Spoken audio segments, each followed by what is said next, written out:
Fala pessoal, fala rapaziada. Então, estamos aí com um textozinho, evolução, né? Basicamente, o assunto do vídeo aí, buscando sentido na aleatoriedade. Vocês devem estar ligados aí de um debate que há, o debate está quente até hoje, né, de certa forma, um debate que há entre os evolucionistas, ou darwinistas de um lado, né? E o pessoal do design inteligente, outrora chamado pessoal do criacionismo, até hoje chamado assim, criacionistas, né? O texto que eu estou postando hoje aí, esse vídeo que eu estou gravando aí, perpassa esse assunto de certa forma, esse debate, essa polêmica, né? Evolução, evolucionismo aí. Então, vamos lá. Ó, definir evolução biológica não é uma tarefa muito fácil, porém, pensá-la em termos de suas possíveis significações filosóficas já é uma missão bem mais complicada. Evolução é um processo pelo qual os indivíduos representantes de uma espécie qualquer passam por transformações nas genéticas ou fenotípicas ao longo de gerações.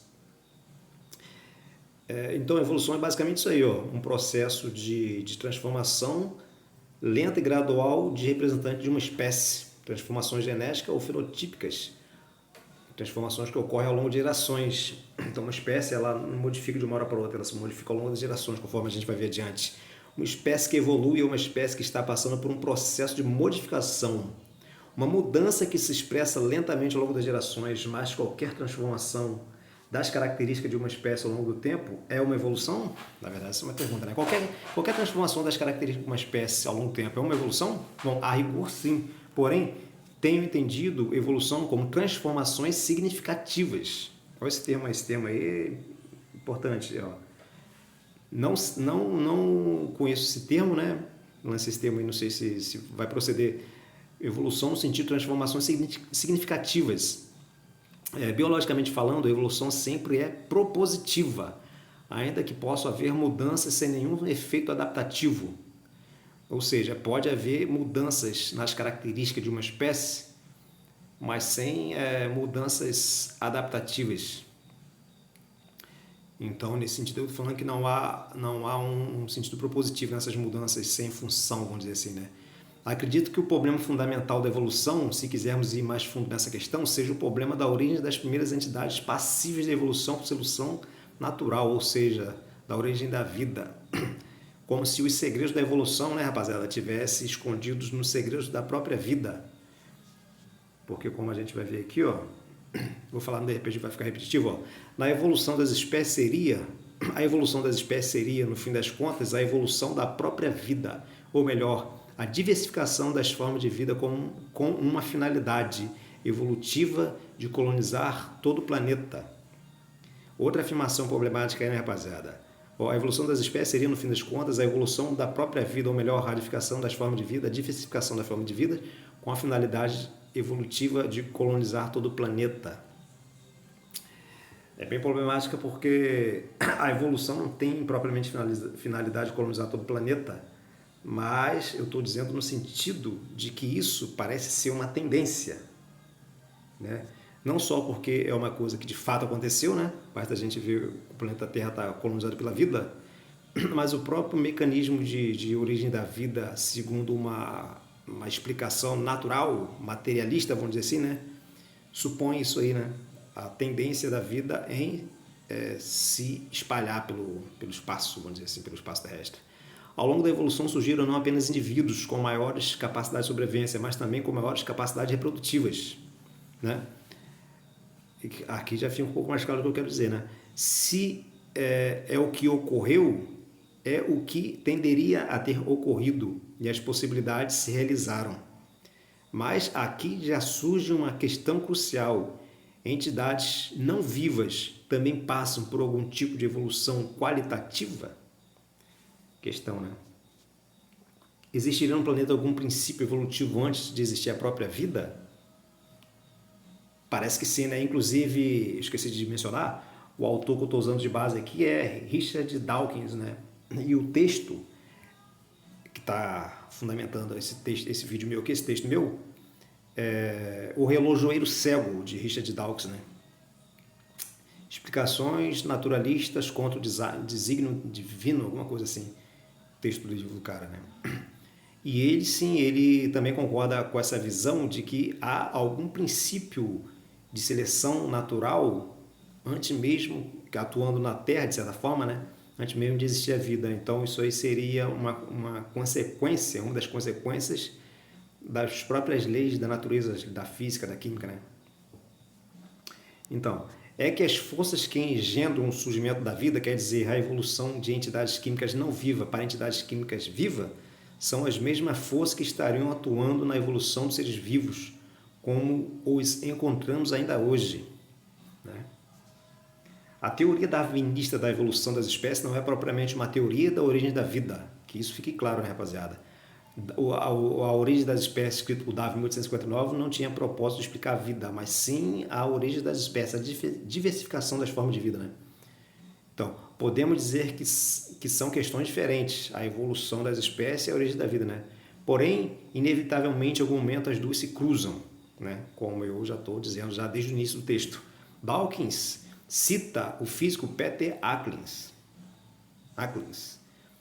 abre aspas, uma vez que as moléculas ainda inanimadas tenham aprendido a competir e a criar outras moléculas da sua própria imagem, os elefantes e coisas semelhantes a eles no devido tempo estarão vagando pelos campos. Citação na página 36 e 37.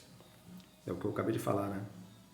Ou seja, o surgimento de coisas complexas tenderá a ocorrer assim que houverem as condições físicas apropriadas, como se houvesse um impulso natural neste sentido.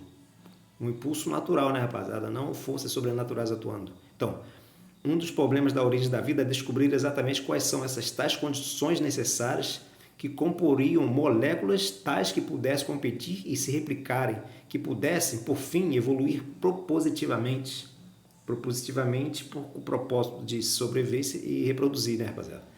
E como consequência colonizar o planeta, se espalhar. Então, as transformações propositivas, como o próprio termo já indica, parece supor que haja um objetivo pré-determinado, direcionando as transformações nesta ou naquela direção específica. Mas não é esse o caso. Então, a vida tenderá a surgir onde transformações propositivas sejam possíveis de ocorrerem, e daí a seleção natural inadvertidamente faria seu trabalho. Richard Dawkins chega a dizer que o darwinismo vale para todo o universo, onde haja alguma forma de vida. Compreender a emergência da vida, um fenômeno natural que gera estruturas mais complexas a partir de estruturas mais simples, compreender, portanto, esse processo seria o santo graal da evolução, pois todas as complexidades biológicas que adviessem seriam consequências naturais deste princípio original, né? Então é fundamental essa questão da origem da vida. Se a origem da vida fosse satisfatoriamente compreendida, o que implicaria um trabalho envolvendo químicos, físicos e biólogos, além de outros profissionais de outras áreas, né? Estudar a origem da vida é uma atividade multidisciplinar, transdisciplinar, né? Então, a teoria da evolução das espécies seria usada apenas para explicar a diversidade de formas de vida e os diferentes níveis de complexidade dos organismos. Como diz Dawkins, mais uma vez, né? Abre aspas aí, ó, o problema dos físicos diz respeito às mais elementares origens e leis naturais. O problema dos biólogos é o problema da complexidade, né? E aquilo que eu falei, né? Tem o físico e o biólogo se encontram lá nas formas de vida mais fundamentais, né? Os dois aí tendem a trabalhar juntos nesse ponto, e com os químicos e tudo, né? Então, de minha parte, o que estou querendo ressaltar é que os biólogos e físicos e os químicos inevitavelmente tendem a se encontrar, ao menos lá no momento nebuloso onde o que era apenas químico se torna biológico. A evolução não significa necessariamente um aumento de complexidade. Eu vou voltar a esse ponto lá no final do texto. Teoricamente, pode até haver uma redução de complexidade de algum organismo, desde que essa redução, né, de complexidade lhe traga vantagens adaptativas. O astro do show aqui é a capacidade de se reproduzir e sobreviver, né? Que é uma questão adaptativa. Os seres melhores adaptados são os seres que se reproduzem e conseguem sobreviver pelo menos até a idade reprodutiva e deixar cópia de si próprio, né? Então, a propósito, os seres vivos mais bem-sucedidos neste planeta são os mais simples, as bactérias e os vírus, mas a complexificação também apresenta suas vantagens. Caso contrário, a seleção natural não teria possibilitado tal fenômeno. Assim, a complexificação não é o propósito da evolução, mas a evolução biológica só existe porque houve um processo original de complexificação, né? A complexificação de matérias não vivas, matéria inorgânica, aquelas moléculas que, de certa forma, se organizaram até dar origem à vida. É um processo de complexificação, né? Complexificação. Na história da vida na Terra parece haver uma estreita relação entre o surgimento da vida, a estabilidade de estruturas informacionais, o incremento na capacidade reprodutiva dessas estruturas e uma tendência latente ao aumento de complexidade. A evolução como um processo cumulativo. O darwinismo, apesar de ser fácil de se entender, né? Porque seu princípio é relativamente simples e é, ao menos para muitas pessoas, difícil de se acreditar. Deixa eu repetir essa parte aqui, rapaziada. O darwinismo, apesar de ser fácil de se compreender, porque seu princípio é relativamente simples, é, ao mesmo tempo, para muitas pessoas, difícil de se acreditar. Os criacionistas não acreditam, né? Então, o título do livro de Richard Dawkins é O Relojoeiro Cego. Eu repetindo as coisas aí, ó. E é oportuno tomarmos de empréstimo uma analogia que é feita entre o surgimento das espécies e a reprodução de um relógio. Uma analogia muito comum aí, né, rapaziada? Tanto entre os evolucionistas e os criacionistas também gostam muito de usar o exemplo do relógio. A analogia, né? Quando vemos um belo relógio, pode ser daqueles mecânicos, não podemos deixar de imaginar, e com razão, que ele é resultado de um trabalho de alguém inteligente e muito habilidoso. O relógio é resultado de um trabalho de alguém muito inteligente e habilidoso, né? O relógio foi um objeto projetado pela mente de uma ou de um grupo de pessoas entendidas do assunto. Muitas pessoas pensam na evolução biológica em termos de acaso, e que seria praticamente impossível que, por puro acaso, organismos vivos sem olhos viessem a desenvolver olhos. E assim como o olho é tão ou mais complexo que um relógio, é razoável pensar que o olho também é resultado de um projeto inteligente, tal como o relógio, né? Então, assim, se um mero olho não pode ter surgido por acaso, por que alguém chegaria a supor que a vida tenha feito, né? Nunca vemos aparecer um relógio por acaso na natureza, porque haveríamos de acreditar que um olho, a vida, ou qualquer coisa complexa, né, relacionada à vida, poderia ter surgido por acaso.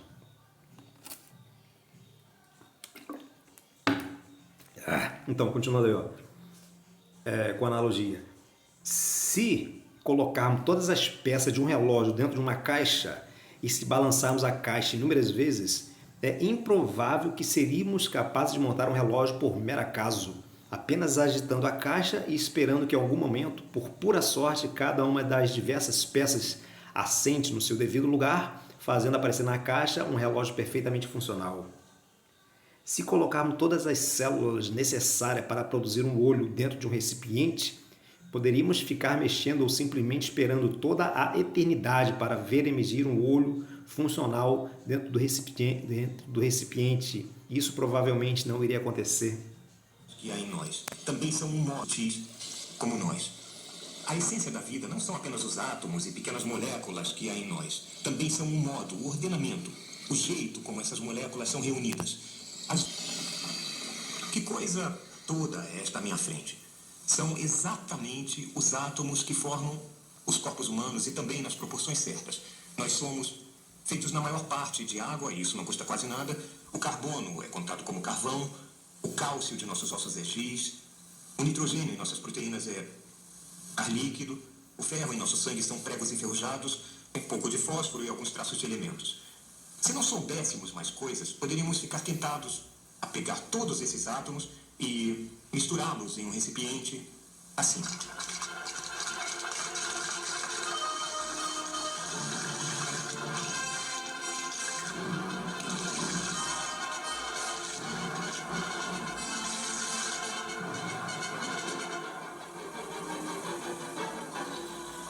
E mexer.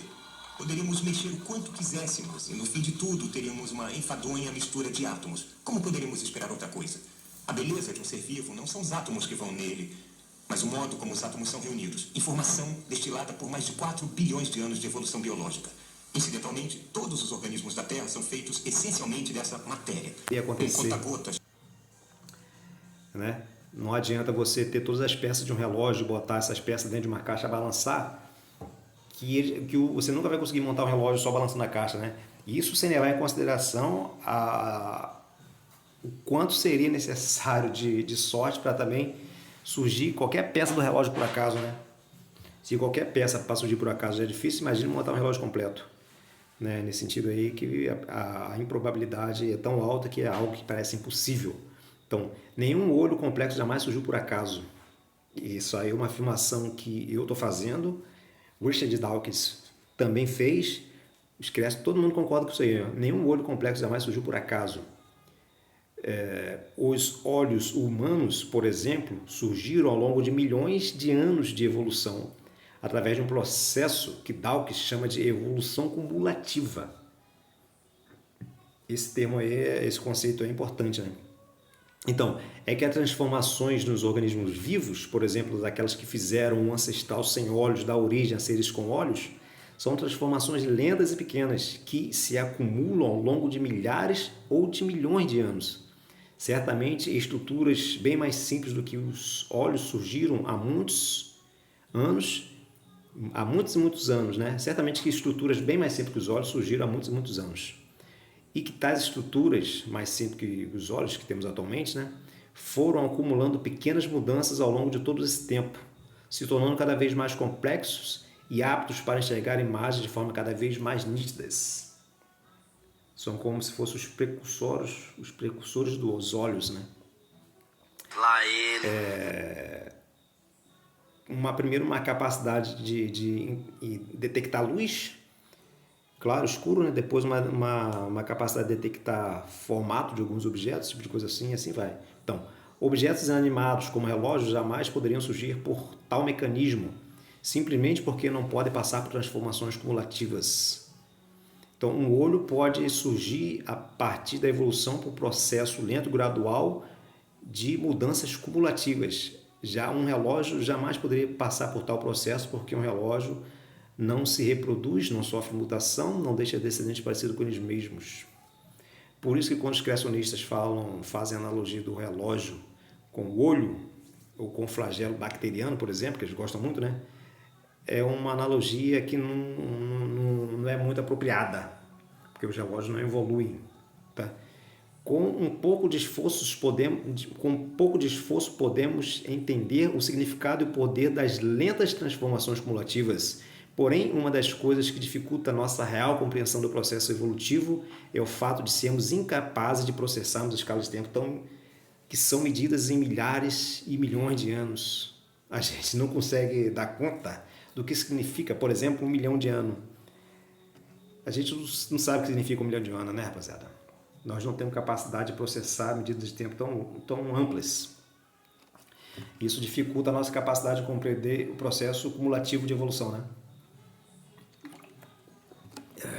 Então, além da evolução operar em escala de tempo imensas, os meandros do processo evolutivo exigem uma grande capacidade de entendimento e abstração, pois a quantidade de elementos que interagem é muito grande.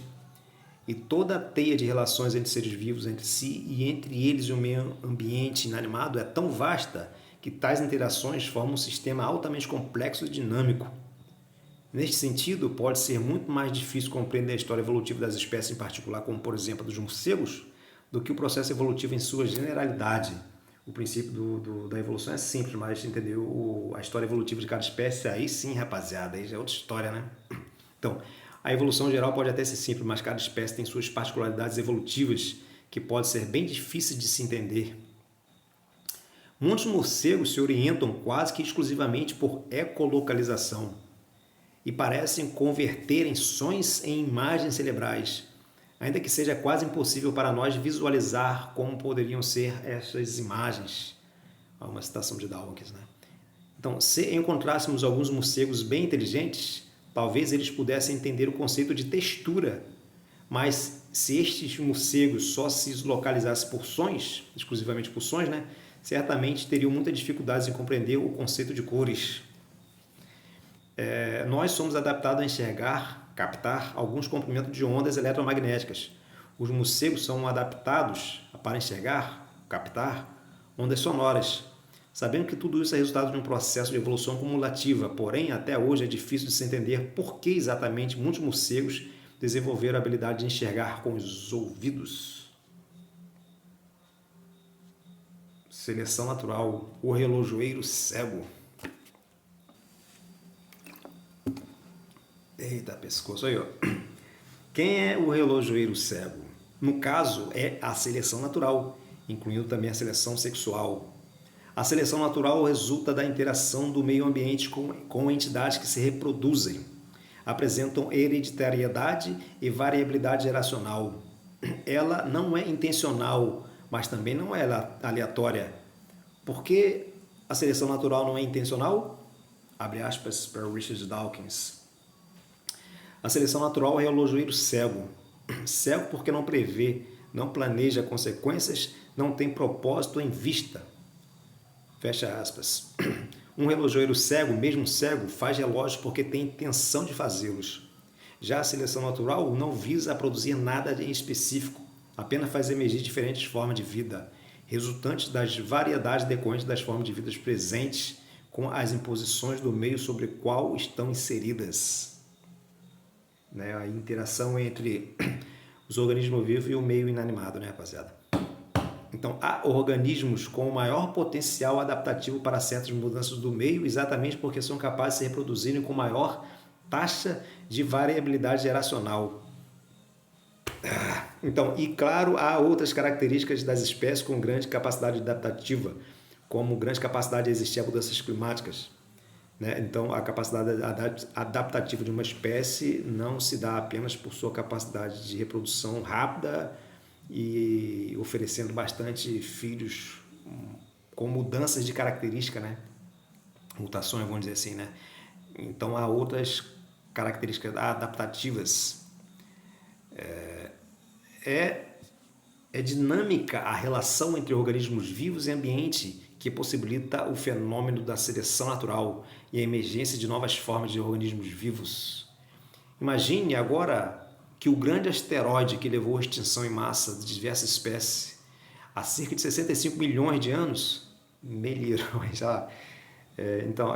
imagina aí o asteroide que acertou a Terra há 65 milhões de anos, né?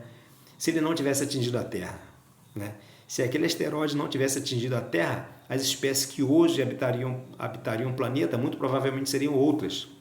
Teríamos atualmente uma outra diversidade biológica. Nós mesmos provavelmente não estaríamos aqui. Se a evolução fosse intencional e se a colisão do tal asteroide tivesse de fato sido um acidente cósmico, assim que passasse o efeito de tal colisão, a seleção natural iria corrigir os estragos e fazer a evolução voltar a caminhar na direção que até então vinha caminhando. E se fosse intenção dela fazer os dinossauros evoluírem, é isso, Jonathan, faria os dinossauros surgirem outra vez para dar continuidade ao seu projeto evolutivo original, né? Está dizendo aqui o seguinte, a evolução não tem intenção. Se ela tivesse intenção, os dinossauros teriam surgido naquela época lá, né? Porque foi a intenção da evolução natural. Aí veio um asteroide e acertou a Terra, acabou com os dinossauros, mas continuou existindo seres vivos. Se a criação de dinossauros tivesse sido a intenção da evolução natural desde a origem, né, os dinossauros voltariam a existir, porque era projeto, né? Mas por que os dinossauros foram extintos de uma vez? Porque foi um acidente que aconteceu e como as coisas ocorrem por acaso, vamos dizer assim, né? Então não há mais espaço para o dinossauro, porque mudaram-se as condições da Terra. Então, não sei se está ficando claro aí, às vezes o negócio fica meio embaçado mesmo. Ó. Caso a humanidade fosse o objetivo evolutivo final da seleção natural, a humanidade, se a evolução não é intencional, então a humanidade não é um projeto da origem dos tempos, vamos dizer assim, que estava destinado a ser realizado. É isso que eu estou querendo dizer, né? Então, caso a humanidade fosse o objetivo evolutivo final da seleção natural, o acidente da colisão apenas acelerou um processo que estava em curso. Mas isso seria uma espécie de paradoxo. Isso engendraria vários problemas, né, rapaziada?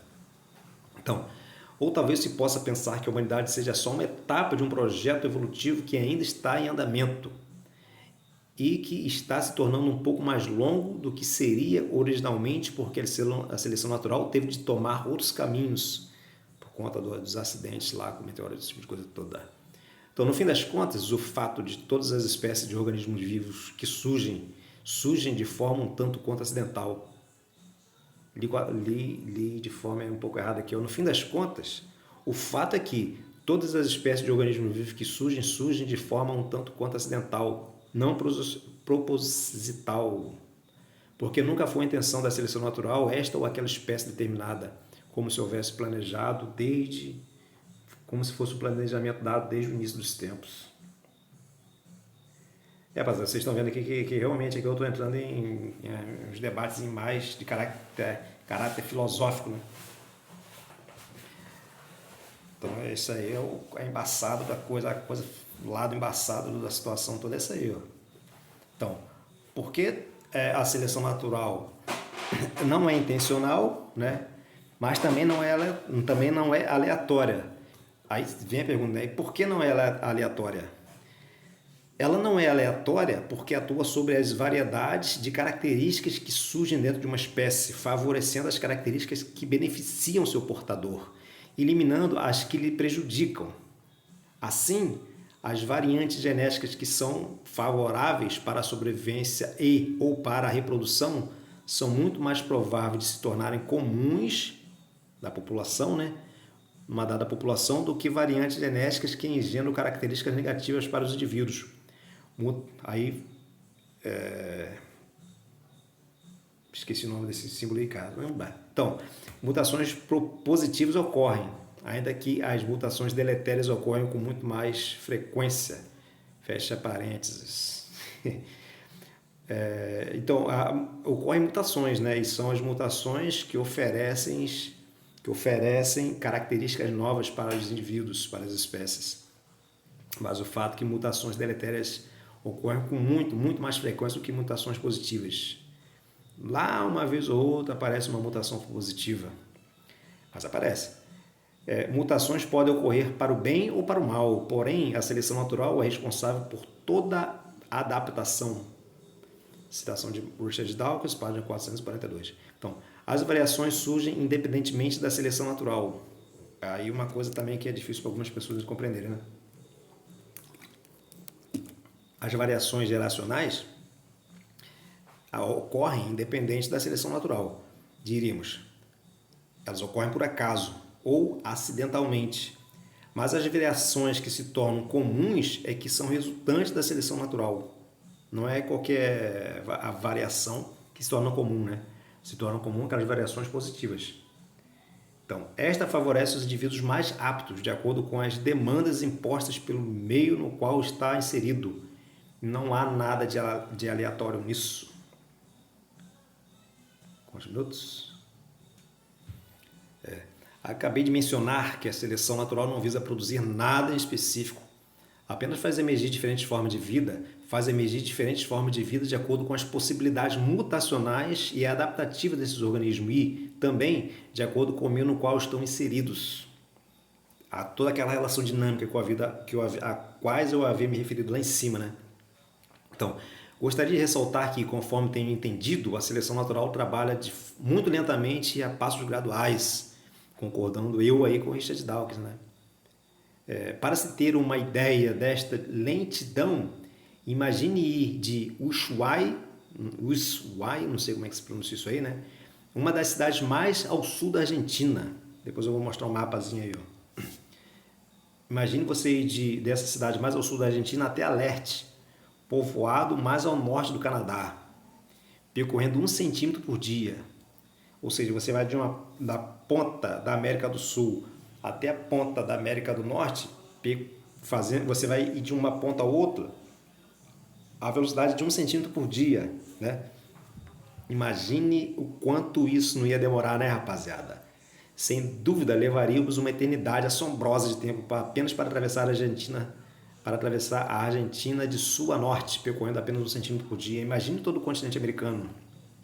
Se toda a nossa história evolutiva da vida na Terra fosse gravada em vídeo, teríamos que acelerar a velocidade de exibição em ao menos algumas centenas de vezes se quiséssemos assistir por completo após alguns séculos sentados em frente à televisão.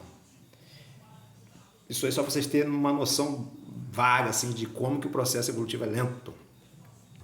Então, as espécies, de um modo geral, se transformam de uma forma tão lenta que é absolutamente imperceptível para uma pessoa que vive, em média, 100 anos. Aí sim, né, rapaziada? Às vezes o camarada poderia viver até 500 anos, ele não ia perceber a evolução das espécies, dado que a evolução das espécies é um processo muito lento, apesar de que algumas espécies evoluem de forma rápida, para a gente possível perceber isso.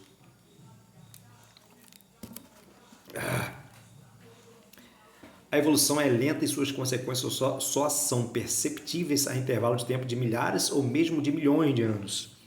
Contudo, como lembra Dawkins, o critério da seleção natural é sempre de curto prazo, a simples sobrevivência ou, de modo mais geral, o êxito reprodutivo.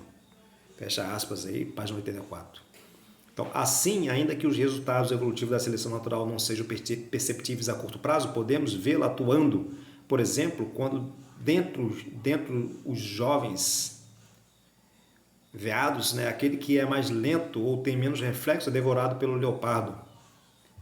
Nem sei se leopardo caça veado, mas deve caçar, né? Se um falcão nascer com uma mutação que o torne cego, ou apenas com uma baixa visão, ou se lhe surgir uma mutação que faça com que as suas garras sejam muito curtas, né, etc., enfim, certamente esse gavião com essa mutação negativa não irá sobreviver por muito tempo. Por outro lado, os falcões que eventualmente apresentam uma visão um pouco mais acurada ou um pouco mais de resistência metabólica ou com garras devidamente fortes, etc., ele terá maiores chances de sobrevivência. As mutações, modificações genéticas e epigenéticas adicionam variedades dentro da espécie, né? E a seleção natural subtrai as variedades prejudiciais, indiretamente favorecendo as positivas, né? O que são basicamente aí uma seleção de característica negativa eliminando-as, e as positivas se tornam mais comuns, né? Então, os tipos de vida ou de forma de organismo que irão surgir são imprevisíveis, porque diversas formas de evolução são possíveis.